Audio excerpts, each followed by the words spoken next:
Bom dia, igreja querida, Pastor Nery. Hoje é dia 9 de maio de 2020 e a minha tarefa hoje é apresentar para vocês o nosso breve resumo semanal, que hoje compreenderá o trecho entre os capítulos 17 e 21 do livro de Atos. No final, eu vou apresentar para vocês a leitura do capítulo número 22. Paulo e Silas foram duramente punidos em Filipos, isso não conta o capítulo 17.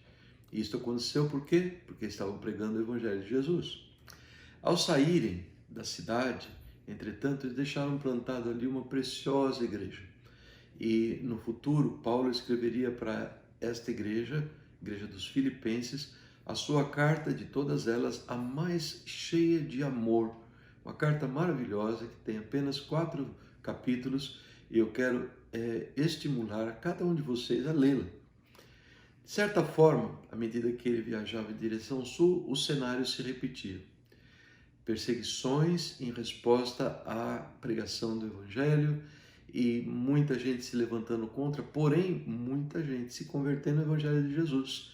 Embora as perseguições fossem tão duras, à medida que eles se moveram da cidade de Tessalônica para a cidade de Bereia, eles sempre partiam deixando nessas cidades muitos convertidos ao Evangelho de Jesus. Mais tarde em seu ministério, Paulo escreveu 2 pequenas cartas à igreja de Tessalônica, uma com 5 e outra com 3 capítulos. São cartas muito preciosas. A minha conversão foi em função da leitura e pregação do capítulo 2 da segunda carta aos Tessalonicenses. Deus usa poderosamente a leitura dessas cartas e mais uma vez eu quero estimulá-lo a fazer. Em Atenas, então agora mais ao sul, saindo de Bereia, cidade cheia de cultura e de pompa, capital cultural do Império Romano, eu creio que Paulo, isso na minha opinião, sofreu a sua maior perseguição, que é não agora pedras, paus e surras em praça pública, mas a indiferença e a frieza por parte da maioria dos seus ouvintes. De lá, de Atenas, ele partiu para Corinto, uma cidade bem próxima, fica ainda, as 2 cidades ainda existem, cerca de 80 quilômetros de Atenas, e ele chegou a Corinto. Uma palavrinha sobre Corinto, uma cidade profundamente mergulhada na imoralidade, e aí que Paulo vai passar, então, 1 ano e meio, isso é descrito no capítulo 18. Ele chegou a Corinto, se associou a um casal de judeus que haviam sido expulsos, como todos os judeus foram expulsos de Roma, pelo imperador Cláudio, e Áquila e Priscila eram seus nomes, e trabalharam juntos com Paulo junto com eles, Paulo morava na casa deles, confeccionando tendas. Esse era um ofício de Paulo também, assim como dos dois. Quando eles chegaram a Corinto, quando chegaram a Corinto, os companheiros de Paulo, Silas e Timóteo, que ficaram mais para trás na jornada, na região do norte, onde ficavam as cidades de Filipos, Tessalônica e Bereia. Então, Paulo não mais trabalhava com confecção de tendas e pregava o evangelho só aos sábados. Pelo contrário, ele se dedicou completamente à pregação do evangelho de Jesus. Bem, para não fugir à regra, a perseguição que se levantou lá em Corinto foi muito dura, claramente gerando em Paulo um grande temor, porque nós vemos que o próprio Senhor apareceu a Paulo em visão para encorajá-lo e prometer-lhe proteção física. Com esse alento divino, Paulo permaneceu em Corinto por 1 ano e meio, conforme eu disse, e durante esse período muitos se converteram a Cristo. Ali foi fundada uma igreja que recebeu futuramente 2 cartas de Paulo. São cartas grandes, uma com 16 e a segunda carta com 13 capítulos. E o seu conteúdo maravilhoso, nele se destacam então correções e acertos de rota para a vida daqueles irmãos que certamente vieram para Cristo, influenciados pelo ambiente tão promíscuo em que viviam na cidade de Corinto. Saindo de Corinto, Paulo passou brevemente por Éfeso, onde deixou Áquila e Priscila. Ele queria muito chegar na Palestina, queria muito ir para Jerusalém, para uma das grandes festas. O povo em Éfeso queria que ele permanecesse lá, mas ele decidiu partir, prometendo voltar lá, caso essa fosse a vontade de Deus. Ele aportou em Cesareia, na costa da Palestina, e de lá aparentemente passou brevemente para ver os irmãos na igreja de Jerusalém, de onde ele foi para a sua igreja, a igreja de Antioquia. E esse é o final da segunda viagem missionária de Paulo. Após algum tempo em Antioquia, Paulo iniciou a sua terceira viagem missionária. Ele sai de Antioquia por terra e inicia essa viagem fortalecendo as igrejas que ele havia anteriormente plantado na região da atual Turquia, parte sudeste da atual Turquia. Essas regiões se chamavam Galácia e Frígia naquele tempo. Quando Paulo estava desenvolvendo a sua terceira viagem missionária, passa por Éfeso um homem profundo conhecedor da palavra que pregava com grande entusiasmo a palavra de Deus. Seu nome era Apolo. Aquila e Priscila, que estavam em Éfeso, conforme os irmãos se lembram, bondosamente compartilharam a palavra de forma mais pontual, assim melhorando as doutrinas pregadas por Apolo. Apolo, pouco tempo depois, ele sentiu um grande desejo de ir para a Caia, parte sul da Grécia, e a igreja o enviou para lá e ele foi pregar em Corinto, igreja então que havia sido fundada recentemente por Paulo. No capítulo 19, nós vemos que enquanto Apolo estava em Corinto, Paulo chegou a Éfeso, juntando-se a um grupo de 12 discípulos de João Batista, que estavam lá em Éfeso. Provavelmente eram apenas alguns dos crentes da cidade de Éfeso, com a influência de Aquila e Priscila, o casal missionário ali. Deviam existir outras pessoas bem informadas sobre a doutrina de Jesus. Esses 12 particularmente, aparentemente haviam parado no tempo, eram 12 discípulos de João Batista, e tudo o que eles conheciam era a mensagem de arrependimento pregada por João. Então, Paulo lhes ministrou a palavra, de maneira que eles entenderam melhor a doutrina global do Evangelho de Jesus, e eles foram batizados em nome do Senhor Jesus e receberam o Espírito Santo, e assim Paulo inicia o seu tempo de sua estadia na cidade de Éfeso. Por 3 meses ele pregou o Evangelho livremente na sinagoga, mas, como de regra, alguns dos judeus se endureceram. Paulo levou os discípulos a se reunirem para o ensino diário da palavra numa escola de Tirano, e isto durou por cerca de 2 anos. O resultado foi maravilhoso. Embora Paulo aparentemente nunca tenha saído de Éfeso, a palavra foi propagada entre os judeus e gregos em toda a região da Ásia Menor, atual Turquia, e Deus fazia milagres extraordinários por meio de Paulo. Muitos eram curados e libertos de demônios. Muita gente aderiu ao Evangelho de Jesus, incluindo aqueles que praticaram na sua vida pregressa o ocultismo, religiões de demônios, e eles radicalmente abraçaram o Evangelho de Jesus e passaram então a experimentar a nova vida em Cristo. Em seus planos, porém, Paulo decidiu voltar a Jerusalém, passando para ver as igrejas que antes ele havia fundado ao norte e ao sul da Grécia. Norte, vocês se lembram? Macedônia, sul, Acaia ou Grécia.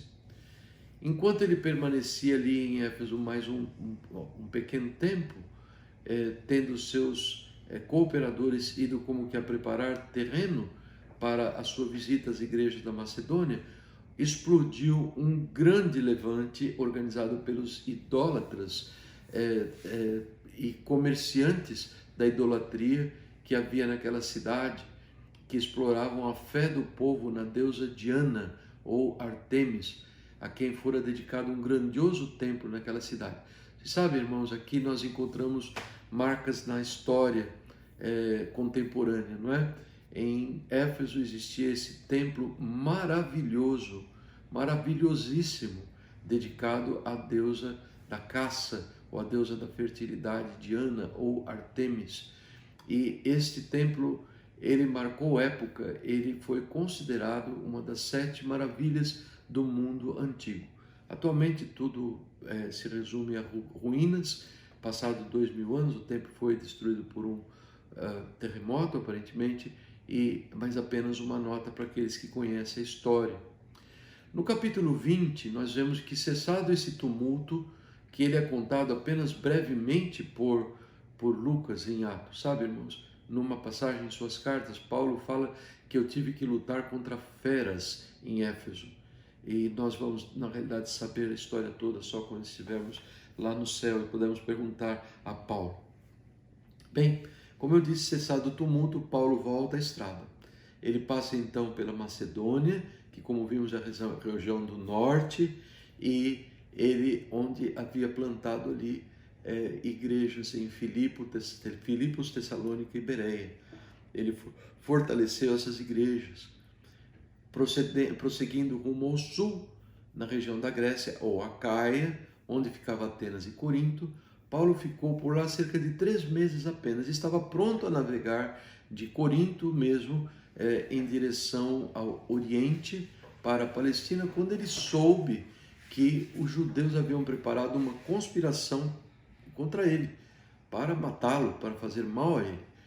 Então ele prefere voltar caminho inverso em direção ao norte e retornar por essa rota mais longa. O poder de Deus continuava a se manifestar grandemente através do seu querido apóstolo Paulo, e nós lemos essa coisa tão impressionante em que ele é usado por Deus para ressuscitar esse jovem Eutico, que havia caído de uma grande altura de 3 andares durante a longa pregação da palavra que Paulo fez naquela noite. Bem, Paulo então decide aportar em Mileto, tendo saído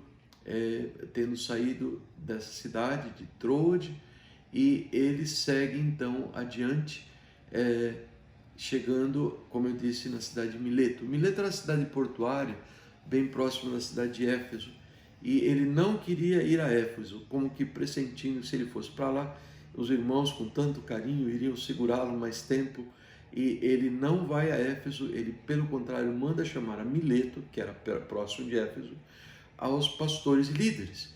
E Paulo então lhes informou que estava a caminho de Jerusalém e que ele sabia, através do Espírito Santo que vivia nele, que ainda iria passar por muitas perseguições.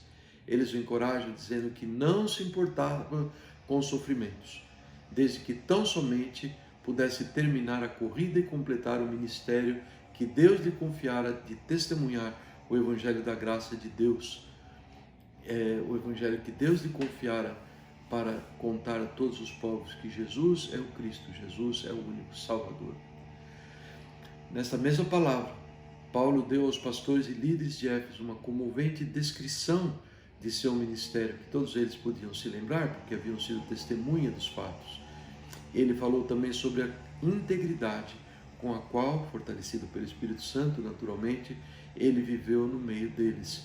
E essa conversa bem comovente, na minha impressão, na minha opinião, era entremeada com conselhos para que eles, líderes e pastores, fossem muito vigilantes. E Paulo os exortou a defenderem o rebanho de lobos devoradores que tentariam destruir a igreja de Deus no futuro. Bem, nós entramos no capítulo 21, onde Paulo, se separando dos irmãos em Éfeso, prossegue viagem em direção à Palestina. Ao desembarcar, encontra-se com discípulos em Tiro. Durante a sua permanência com eles por 7 dias, recebeu recomendações para que não fosse a Jerusalém, mas ele prosseguiu viagem. Ao chegar a Cesareia, ele ficou com Filipe, o evangelista, o mesmo Filipe que nós lemos lá no capítulo 6 do livro de Atos. Ele foi um dos 7 eleitos pela igreja em Jerusalém para atuar como diácono entre o povo recém-convertido. Os irmãos devem se lembrar, ou então podem ler em Atos 6, capítulo 5, e vão se lembrar do Filipe. Bem, enquanto ele estava com Filipe, veio da Judeia um profeta por nome Ágabo, que profetizou pelo Espírito Santo que Paulo seria preso em Jerusalém. O povo da igreja ficou muito triste e choroso, mas Paulo deu testemunho uma vez mais como ele havia feito recentemente, que ele estava pronto a ser preso e até mesmo morrer pelo nome de Jesus, se necessário fosse. Diante disso, o povo não apresentou nenhuma resistência, pois não tinham poder para dissuadir Paulo de seguir adiante para Jerusalém. Paulo chegou a Jerusalém, onde foi recebido com alegria pelos irmãos, encontrou-se com Tiago, deu testemunho daquilo que Deus havia feito por meio do seu ministério, o que os levou a louvar muito a Deus. E então os irmãos deram um conselho a Paulo, para ele agir de forma a demonstrar que de fato ele era zeloso dos costumes da lei, porque havia uma má fama contra o nome de Paulo, de que Paulo pregava contra a lei de Moisés, pregava contra o templo de Jerusalém.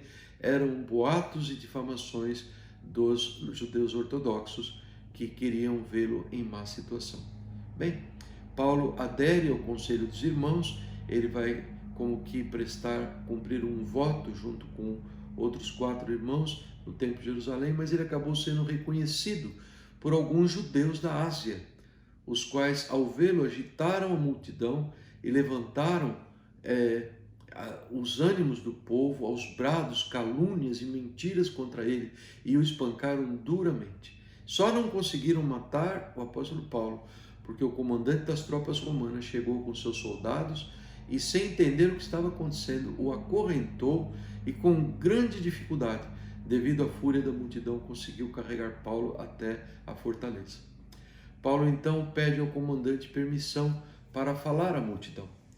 Tendo recebido permissão do comandante, Paulo fez um sinal para a multidão e todos fizeram silêncio, e ele falou à multidão em aramaico, conforme nós leremos nos capítulo 22. E assim disse Paulo à multidão: irmãos e pai, ouçam-me enquanto eu apresento minha defesa.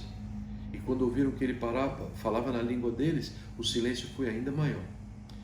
Eu sou judeu, disse ele, nascido em Tarso, cidade da Cilícia, mas educado aqui em Jerusalém por Gamaliel, grande mestre Gamaliel, a cujos pés aprendi a seguir muito cuidadosamente as nossas leis e costumes judaicos. Me tornei muito zeloso, honrando a Deus em tudo quanto fazia, tal como vocês procuraram fazer hoje. E andei à caça dos cristãos, perseguindo-os até a morte, prendendo-os e pondo na cadeia tanto homens como mulheres. O supremo sacerdote ou qualquer membro do conselho pode testemunhar que isso é verdade, pois eu pedi carta para os líderes judaicos de Damasco com instruções de me permitirem trazer a Jerusalém acorrentado para ser castigado qualquer cristão que eu encontrasse. Quando eu estava na estrada a caminho de Damasco, chegando já próximo à cidade, de repente, perto de mim, brilhou ao meu redor uma luz muito forte, e eu caí ao chão e ouvi uma voz dizer-me: Saulo, Saulo, por que você está me perseguindo? Quem é, Senhor? Quem é que está falando comigo? Eu perguntei, e ele respondeu: eu sou Jesus de Nazaré, a quem você está perseguindo. Os homens que estavam comigo viram a luz, mas não entenderam o que se falou. E eu disse: que devo fazer, Senhor? E o Senhor me disse: levante-se e entre em Damasco, e lá dirão a você o que está reservado para você fazer. E eu fiquei cego com a luz intensa e tive que ser levado para Damasco pelos meus companheiros. Ali, um homem chamado Ananias, fiel em obediência à lei, conforme podem testificar todos os judeus de Damasco, veio a mim, colocou-se ao meu lado e disse: irmão Saulo, receba a sua vista. E naquela mesma hora eu pude enxergar. Então ele me disse: o Deus dos nossos pais escolheu você para saber a vontade dele, para ver e ouvir o Messias falar. Você levará a mensagem dele a toda parte, contando o que tem visto e ouvido.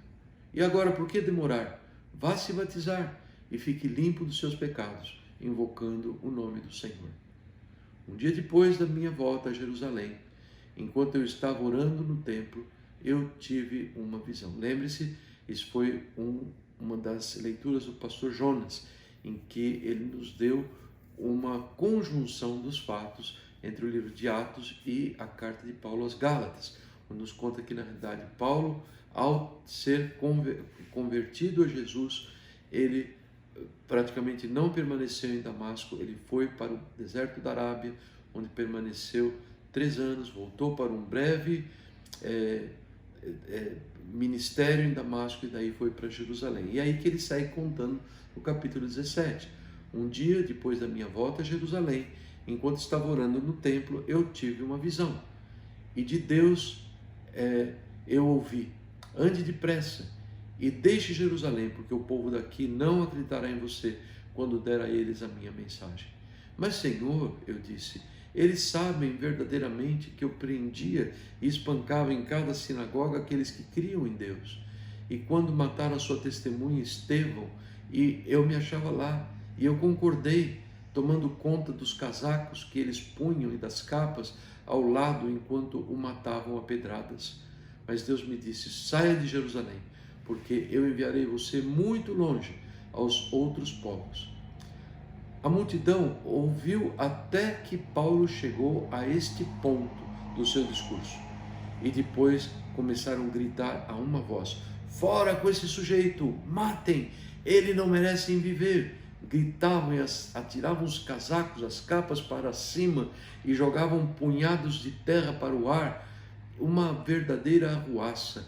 Então o comandante pôs Paulo para dentro e mandou que ele fosse chicoteado para fazê-lo confessar o seu crime. Ele queria descobrir por que a multidão tinha ficado tão furiosa. Mas, quando estavam amarrando a Paulo para chicoteá-lo, ele disse a um oficial que se achava ali: a lei permite a vocês chicotearem um cidadão romano que nem foi julgado. O oficial foi ao comandante e perguntou: o que é que o senhor está fazendo? Este homem é um cidadão romano. E com isto o comandante foi perguntar pessoalmente a Paulo: diga-me, você é cidadão romano? E Paulo responde: sim, de fato eu sou. E o comandante disse: eu também sou, mas isso me custou muito dinheiro. E Paulo respondeu: mas eu sou cidadão romano por nascimento. Os soldados, que já estavam prontos a chicoteá-lo, quando ouviram que ele, Paulo, era romano, cidadão nativo de Roma, da província de Roma, em Tarso, eles desapareceram rapidamente e o comandante ficou com medo por haver dado ordem para que ele fosse amarrado e chicoteado. No outro dia, o comandante soltou Paulo das correntes e mandou que os sacerdotes principais se reunissem em sessão com o conselho judaico e fez trazer Paulo à presença deles para procurar descobrir, afinal, o que era aquela confusão toda. Aqui terminamos o capítulo 22. Quero desejar a todos vocês um lindo fim de semana. Cuidem-se, mantenham as regras para evitar contaminação com o coronavírus, com muito zelo, com muita obediência às nossas autoridades de saúde.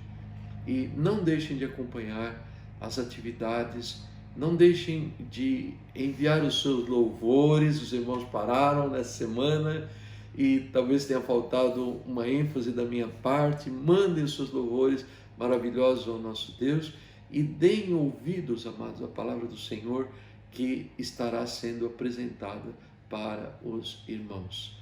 Isto será essa noite nos lares. Pastor Jonas e pastor Ercídio vão estar emitindo a palavra de Deus e nós, eu e Débora, com os discípulos de Cristo. No domingo pela manhã a mensagem será transmitida a Naranja e no domingo à noite aos irmãos em Kendall e todo aquele que sintonizar o YouTube em português. Que Deus os abençoe. Orem por nossa igreja, orem pelos seus irmãos crentes em Jesus, orem pelo reino de Deus, para que nessa nova configuração mundial continue sendo proclamado a toda a criatura, conforme nos mandou o Senhor Jesus.